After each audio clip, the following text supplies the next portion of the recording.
नमस्कार दोस्तों, मैं गौरव तोमर आपका स्वागत करता हूं सिग्मा गुरुकुल यूट्यूब चैनल पर। ठीक है, जैसा कि अपना डेली करंट अफेयर का सेशन चल रहा है, ठीक है, और इसी को हम कंटिन्यू कर रहे हैं। और बताइए आप सभी कैसे हैं, कैसी चल रही है तैयारी आपकी। मैं आशा करता हूँ आप सभी बढ़िया होंगे और आपकी तैयारी भी कैसी चल रही होगी, बढ़िया चल रही होगी। ठीक है, चलिए अपने आज के सेशन में शुरू करते हैं। जैसे कि हम सभी ने कल क्या मनाया था, टीचर्स डे मनाया था, तो आज पहला क्वेश्चन उसी पे है और देखते हैं इसमें क्या क्या डिटेल्स हैं जो अपना टीचर्स डे उसके रिगार्डिंग। ठीक है, which day celebrated teachers day, तो बताइए शिक्षक दिवस किस दिन मनाया जाता है। इसके ऑप्शंस क्या क्या हो जाएंगे, 4 सितंबर है, 5 सितंबर है, 2 सितंबर है, या इनमें से कोई नहीं। तो बताइए क्या हो जाएंगे, इसका आंसर क्या है बताइए। चलिए, इसका आंसर क्या है, 5 सितंबर। ठीक है, यानी जो इसका आंसर हो जाएगा वो क्या हो जाएगा आपका, 5 सितंबर सही आंसर हो जाएगा। यानी क्या हो जाएगा, 5 सितंबर आपका सही आंसर हो जाएगा। ठीक है, देखिए जो हम ये टीचर्स डे मनाते हैं वो किसके जन्म दिवस पर मनाते हैं, डॉक्टर सर्वपल्ली राधाकृष्णन जी के जन्म दिवस पर मनाते हैं। और इनका जन्म कब हुआ था, देखिए बर्थ 06 सितंबर 1888, ठीक है, तिरुतनी तमिलनाडु। यानी इनका जन्म कहाँ हुआ था, तिरुतनी तमिलनाडु में। इसको सही कर लीजिए आप, 5 सितंबर है। ठीक है, क्या है, 5 सितंबर है। ठीक है, तो इनका जन्म कब हुआ था, 5 सितंबर 1988 को कहाँ हुआ था, तिरुतनी तमिलनाडु में हुआ था। ठीक है, और इनके फादर्स नेम क्या है, इनके पिताजी का नाम क्या है, सर्वपल्ली वीरा स्वामी। यानी इनके पिताजी का नाम क्या है, सर्वपल्ली वीरा स्वामी है। इनके माताजी का नाम क्या है, माताजी का नाम है सीताम्मा। क्या है, सीताम्मा। ठीक है, और इनकी वाइफ का नाम क्या था, जो वाइफ है इनकी, इनका नाम क्या है, सुवा कमू है। क्या है, सुवा कमू है। और इनके जो पुत्र हैं उनका क्या नाम है, उनका है सर्वपल्ली गोपाल। यानी जो इनके सन हैं उनका नाम क्या है, सर्वपल्ली गोपाल है। और जो हमारे डॉक्टर सर्वपल्ली राधाकृष्णन जी हैं, इनकी डेथ कब हुई थी, इनकी डेथ हुई थी 17 अप्रैल 1975। और कहाँ हुई थी, चेन्नई तमिलनाडु में। ठीक है, और जो इनका कार्य क्षेत्र रहा है, कौन कौन सा रहा है इनका, टीचर भी रहा है और पॉलिटिशियंस भी रहा है। यानी इन्होंने दोनों क्षेत्रों में अपना कार्य किए हैं। ठीक है, शिक्षक के क्षेत्र में भी और राजनीति के क्षेत्र में भी।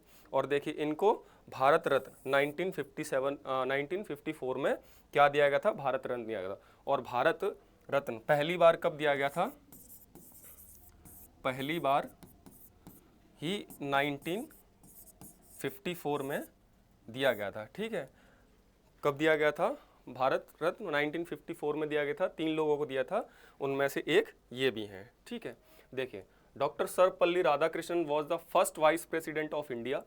ठीक है, क्या, first vice president of India 13 में 1952 13 में 1962।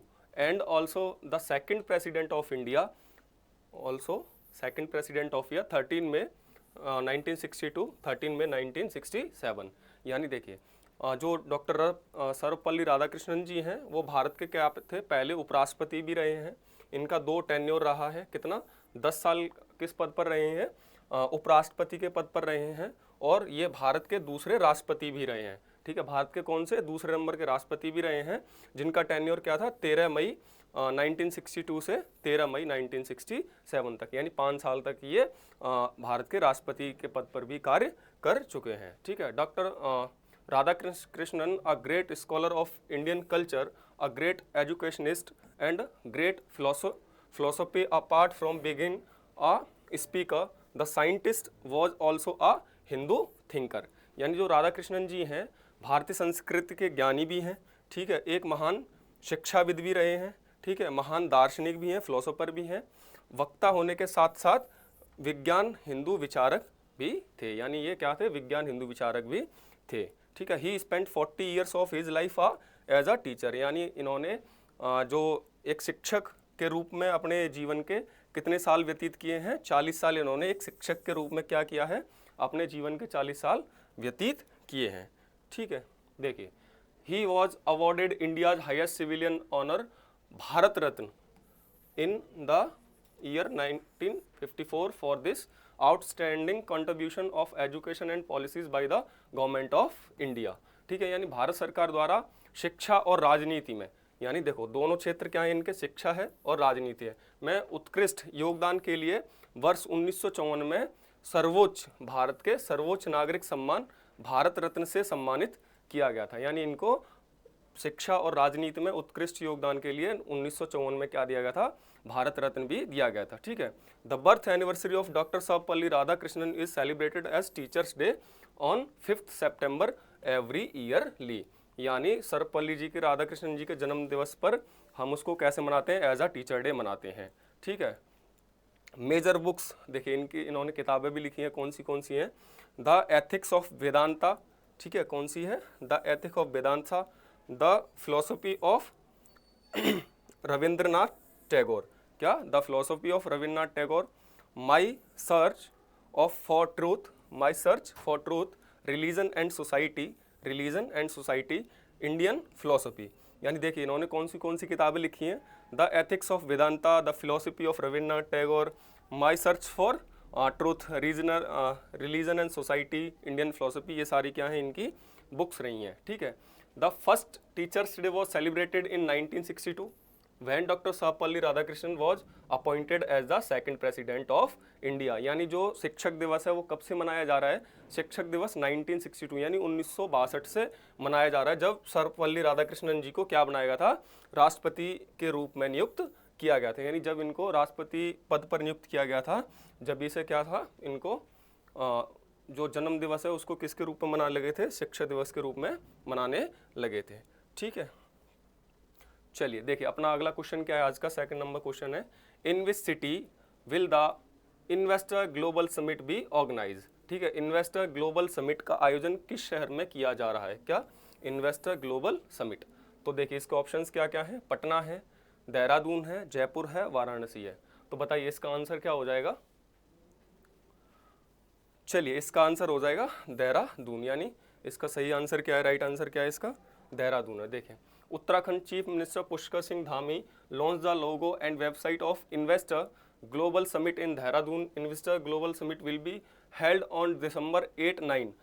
ठीक है, कब, December 8-9 2023 in Dehradun. A target has been set to attract investment of Rs 2.5 lakh crore in various sector from the conferences. Uttarakhand is among the top achievers in the east of doing business category. ठीक है। उत्तराखंड के जो मुख्यमंत्री हैं कौन है, पुष्कर सिंह धामी जी हैं, ने देहरादून में इन्वेस्टर ग्लोबल समिट का लोगो और इन्होंने वेबसाइट को लॉन्च किया है। ठीक है। हाल ही में क्या किया इन्होंने, उसका लोगो और वेबसाइट लॉन्च की है। इन्वेस्टर जो ग्लोबल समिट है वो कब होगी, 8 और 9 दिसंबर को 2023 में होगी। ठीक है। और कहाँ होगी, देहरादून में आयोजित की जाएगी। इस सम्मेलन में विभिन्न क्षेत्रों में 2.5 लाख करोड़ रुपए यानी 2.5 लाख करोड़ रुपए का निवेश आकर्षित करने का लक्ष्य है। यानी इस समिट के थ्रू ये क्या चाहते कि उत्तराखंड में 2.5 लाख करोड़ का क्या हो, इन्वेस्टमेंट हो। इजी ऑफ डूइंग बिजनेस श्रेणी में उत्तराखंड शीर्ष उपलब्धि हासिल करने वाला एक है। यानी जो इजी ऑफ डूइंग बिजनेस था उसमें उत्तराखंड ने क्या किया था, शीर्ष स्थान प्राप्त किया था। ठीक है। देखिए अपना नेक्स्ट क्वेश्चन क्या है, which team von the men's hockey 5S Asia cup title. यानी हाल ही में क्या हुआ है, मेंस 5S एशिया कप हुआ है, ये टाइटल किसने जीता है। तो बताइए इसके ऑप्शंस हैं, इंडिया है, पाकिस्तान है, सिंगापुर है, बांग्लादेश है। तो इसका सही आंसर क्या हो जाएगा, चलिए ये आंसर हो जाएगा आपका ए, यानी इंडिया। यानी इंडिया ने ये टाइटल हाल ही में जीता है। देखिए, the Indian hockey team was born the title of hockey 5S Asia Cup 2023 by showing a great game. India beat our rival Pakistan 2.0 in the penalty shootout. With this win, India has shielded its place in the FIH Men's Hockey 5S World Cup 2024। यानी जो भारतीय hockey team उसने शानदार खेल दिखाते हुए 5S Asia cup का खिताब क्या कर लिया है, जीत लिया है। ठीक है। भारत ने पेनल्टी शूटआउट में चिर प्रतिद्वंदी पाकिस्तान को 2-0 से हराया। यानी जो इंडिया जीता है वो कहाँ, पेनल्टी कॉर्नर में जाके जीता है। ठीक है। इस जीत के साथ भारत ने FHI पुरुष हॉकी 5S विश्व कप 2024 में अपनी जगह पक्की कर ली है। यानी 2024 में होने वाला क्या, FIH पुरुष हॉकी विश्व कप होने जा रहा है, उसमें क्या कर लिया है, उसमें अपनी जगह पक्की कर ली है। यानी उसका ये क्या था, सिलेक्शन भी हुआ है उसके लिए, ठीक है। India won the men's hockey 5S Asia cup title by defeating Pakistan 2.0 in a penalty shootout in Salalah Oman, ठीक है। यानी भारत ने पाकिस्तान को पेनल्टी में 2.0 से हराकर पुरुष हॉकी 5S एशिया कप का खिताब कहाँ जीता है, ओमान में जीता है। यानी जो ये एशिया 5S हॉकी कप हुआ था वो कहाँ हुआ है, ओमान में आयोजित किया गया है, ठीक है। देखिए, हु हैज़ बीन अपॉइंटेड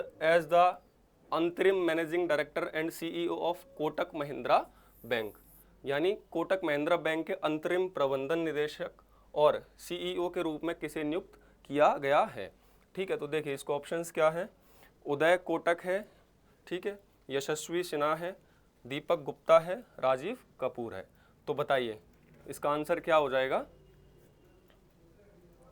चलिए इसका आंसर हो जाएगा दीपक गुप्ता। देखिए ये आपको जो पहली फोटो में दिख रहे हैं ये हैं दीपक गुप्ता, ठीक है। और जो इनसे पहले कौन थे, कोटक महिंद्रा के CEO और मैनेजिंग डायरेक्टर कौन थे कोटक बैंक के, वो थे उदय कोटक। यानी ये जो आपको सेकंड फोटो दिख रहा है वो किसका है, उदय कोटक जी का है। उन्होंने क्या है, अपना टेन्योर खत्म होने से पहले अपने पद से इस्तीफा दे दिया है। उसके बाद दीपक गुप्ता जी को क्या बनाया गया है, कोटक महिंद्रा बैंक का, ठीक है, क्या बनाया गया, मैनेजिंग डायरेक्टर और CEO बनाया गया है। देखिए Deepak Gupta has been appointed as the अंतरिम managing director and CEO of Kotak Mahindra bank.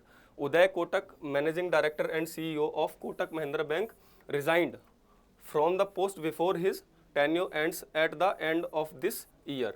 The current joint managing director Deepak Gupta has been appointed as the interim managing director and CEO till the appointment of a new CEO.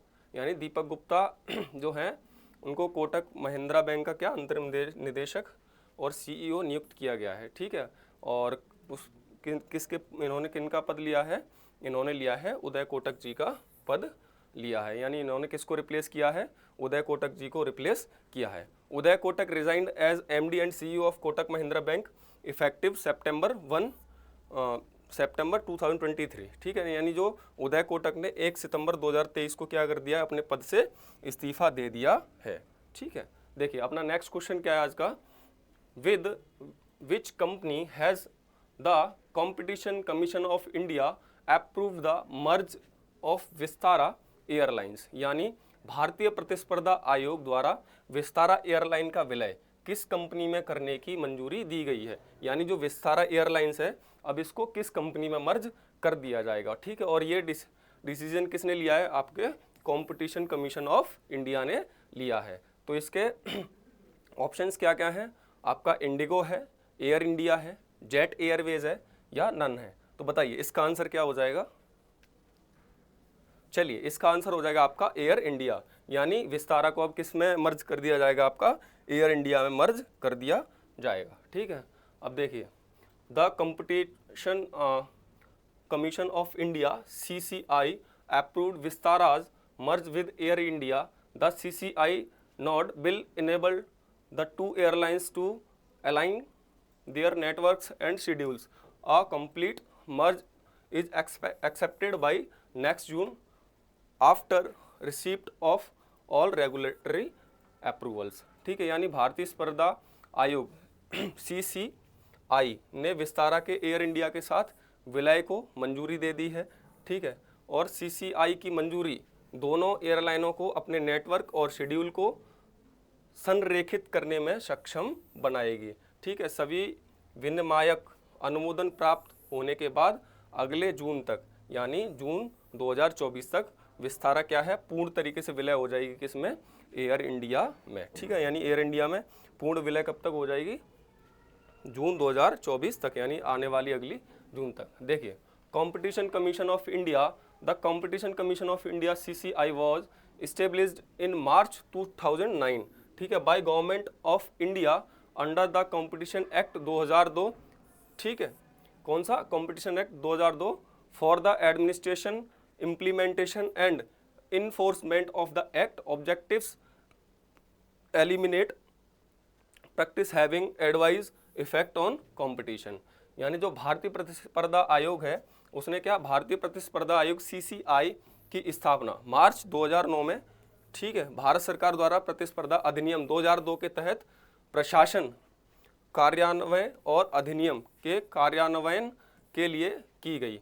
उद्देश्य प्रतिस्पर्धा पर प्रतिकूल प्रभाव डालने वाली प्रथाओं को समाप्त करे, यानी जो कंपटीशन है किसी भी लाइन में उसको क्या करे, समाप्त करे। और यह क्या है, कंज्यूमर्स का पूरा उनके देख रेख करती है कि कंज्यूमर हर तरीके से बेनिफिट रहे, कंपनी ज़्यादा अपना क्या है हस्तक्षेप ना करे, उस पर पूरी निगाह रखती है। ठीक है, देखिए अगला क्वेश्चन क्या है अपना, when and till when is literacy week being celebrated by this ministry of education, यानी जो शिक्षा मंत्रालय द्वारा साक्षरता सप्ताह है यानी लिटरेसी वीक है, ठीक है, सप्ताह है, कब से कब तक मनाया जा रहा है, यानी जो आपका लिटरेसी वीक है वो कब से कब तक मनाया जा रहा है।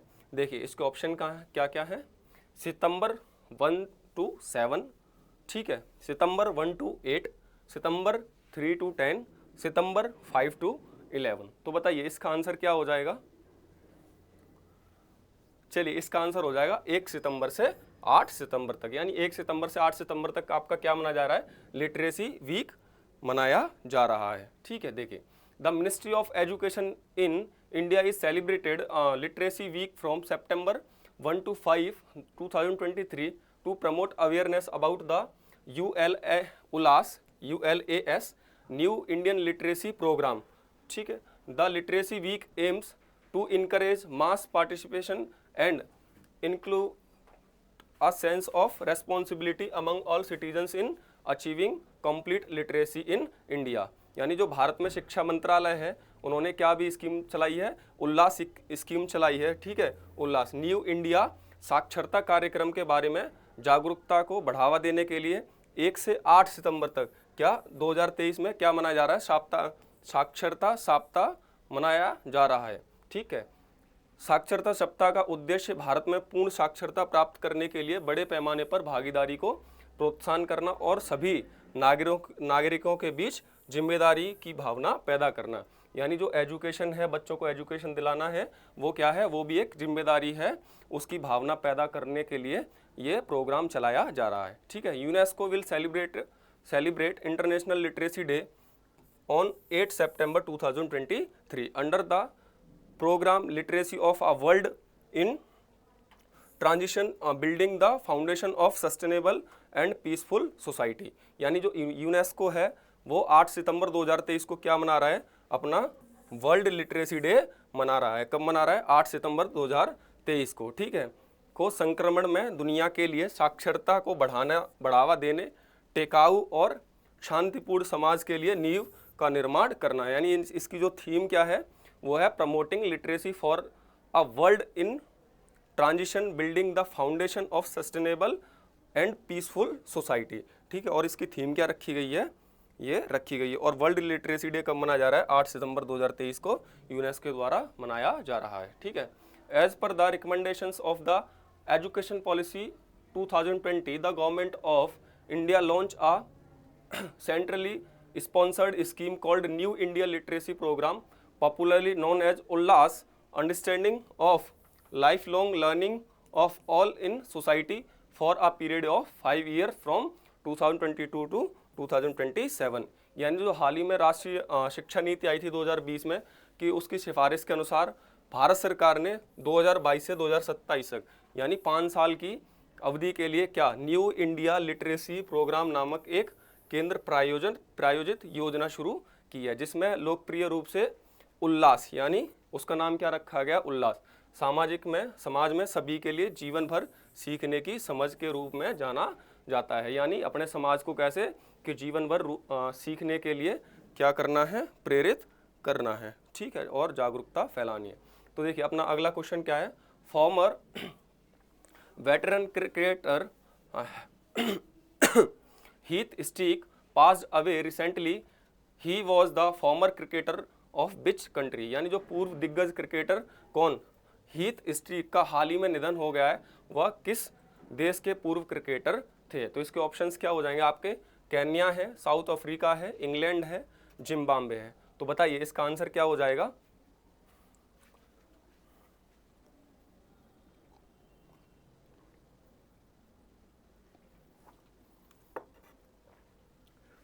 बताइए इसका आंसर क्या हो जाएगा।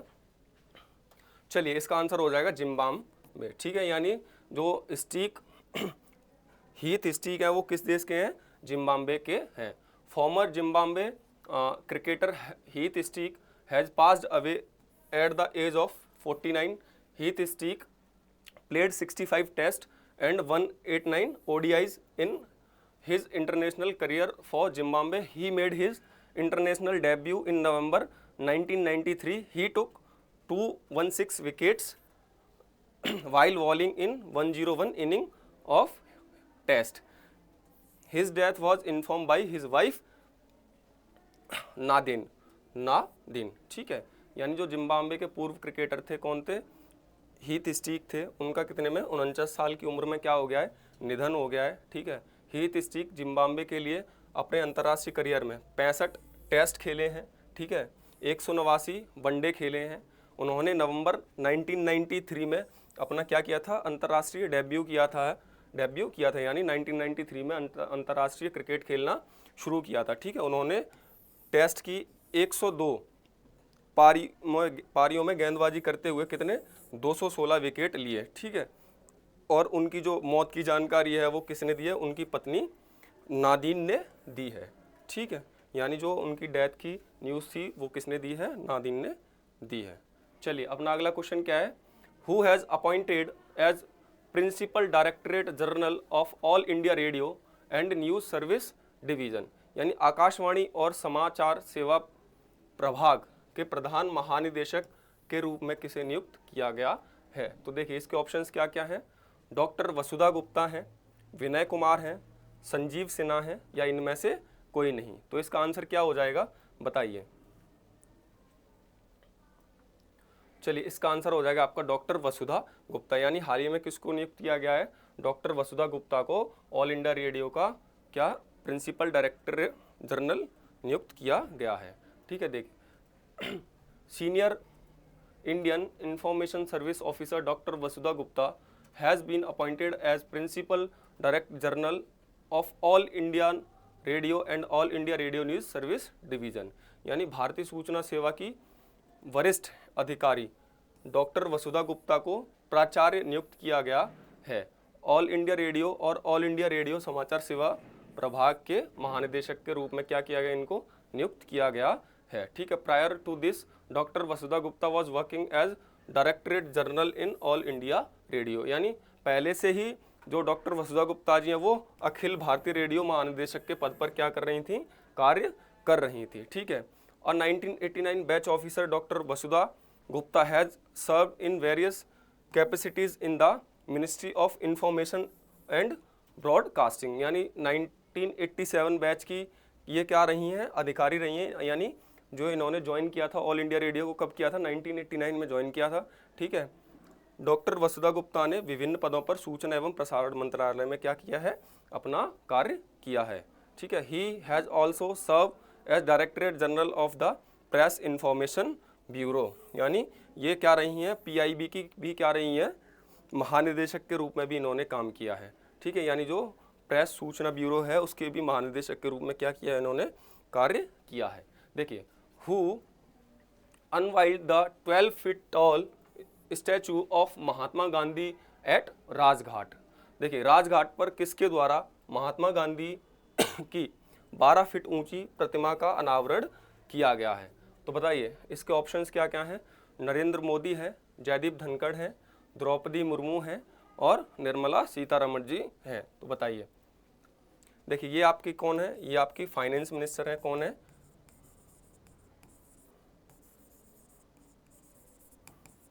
ये आपकी फाइनेंस मिनिस्टर हैं, ये आपके राष्ट्रपति हैं और ये आपके कौन है, उपराष्ट्रपति हैं। और नरेंद्र मोदी जी कौन है, आपके प्रधानमंत्री। तो बताइए इनमें से किसने गांधी जी की मूर्ति का अनावरण किया है। तो चलिए इसका आंसर क्या हो जाएगा, द्रौपदी मुर्मू ने। यानी हाल ही में राजघाट में 12 फीट की ऊंची प्रतिमा का अनावरण किसने किया है, द्रौपदी मुर्मू जी ने किया है, ठीक है। President Draupadi Murmu on Monday unveiled a 12 feet statue of Mahatma Gandhi at Rajghat in the ट्रीज नेशंस कैपिटल न्यू दिल्ली। यानी जो राष्ट्रपति द्रौपदी मुर्मू ने सोमवार को देश की राष्ट्रीय राजधानी नई दिल्ली के राजघाट पर महात्मा गांधी की 12 फीट की प्रतिमा का अनावरण किया है। यानी जो स्टैचू है उसकी हाइट कितनी है, 12 फीट है, और उसका किसने अनावरण किया है, राष्ट्रपति द्रौपदी मुर्मू जी ने अनावरण किया है। ठीक है, अब देखिए जो अपनी राष्ट्रपति जी हैं ये अभी तक की क्या है, सबसे युवा राष्ट्रपति हैं। ठीक है, और इनसे पहले कौन थे, इनसे पहले थे नीलम संजीव रेड्डी। ठीक है, यानी जो नीलम संजीव रेड्डी जी थे ये कितनी एज में आपके राष्ट्रपति बने थे, ये 65 साल की उम्र में आपके राष्ट्रपति बने थे। और जो द्रौपदी मुर्मू जी हैं ये कितने की में बन गई हैं, ये 64.5 यानी 64.5 साल की उम्र में क्या बनी है, राष्ट्रपति बनी हैं। तो अभी तक जितने अपने इंडिया में राष्ट्रपति बने हैं यानी ये 15वें नंबर की राष्ट्रपति हैं। कितने की, 15वें नंबर की कौन है, राष्ट्रपति हैं। ठीक है, और ये किस राज्य से बिलोंग करती हैं, ये आपके झारखंड राज्य से बिलोंग करती हैं। ठीक है, और ये कितने नंबर की राष्ट्रपति रही हैं, 15वें नंबर की राष्ट्रपति हैं। Which school was the winner in the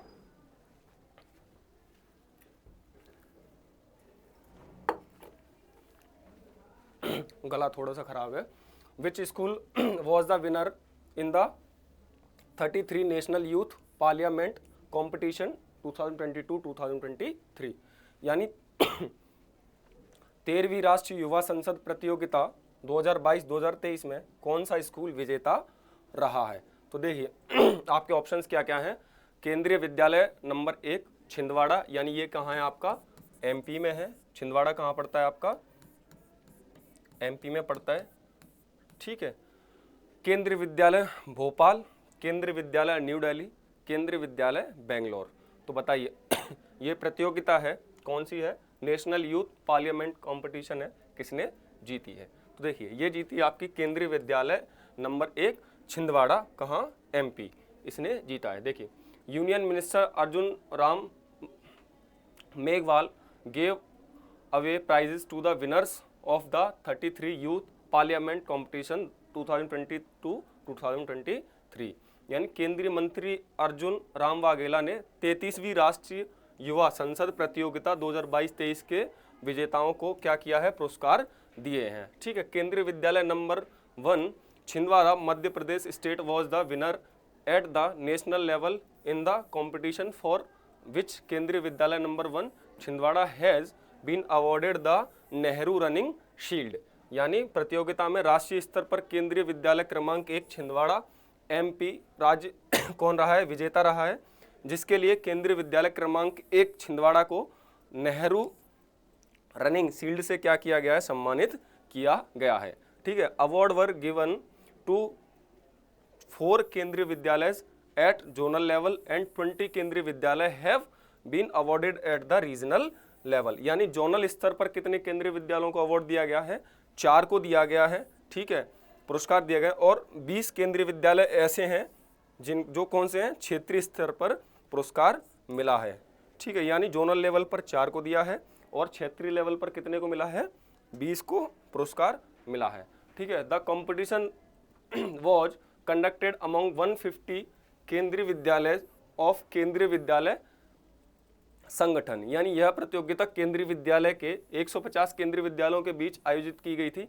किसके द्वारा, जो आपका केंद्रीय विद्यालय संगठन है उसके द्वारा। ठीक है, objective of youth parliament competition scheme with a view to strengthening the root of democracy, health habit of discipline, tolerance of view of other and enabling the student community to learn about the functions of parliament. यानी जो युवा संसद प्रतियोगिता योजना का उद्देश्य क्या है, सुदृढ़ीकरण की दृष्टि से लोकतंत्र की जड़ें, अनुशासन की स्वस्थ आदतें, ठीक है, दूसरों के विचार के प्रति सहिष्णुता और छात्र समुदाय को इसकी कार्यप्रणाली के बारे में जानने में सक्षम बनाना। यानी ओवरऑल एक विद्यार्थी को अपना कैसा जीवन जीना चाहिए, ठीक है, और कैसे आचार विचार रखने चाहिए, उस पर ये पूरी अपनाई गई थी। ठीक है, चलिए अब आज के अपने क्वेश्चंस खत्म हो चुके हैं और करते हैं यहीं विराम। बाकी आप अपने नोट्स बनाइए, तैयार कीजिए क्वेश्चंस को, ठीक है। बाकी मिलते हैं अपनी कल क्लास में। धन्यवाद।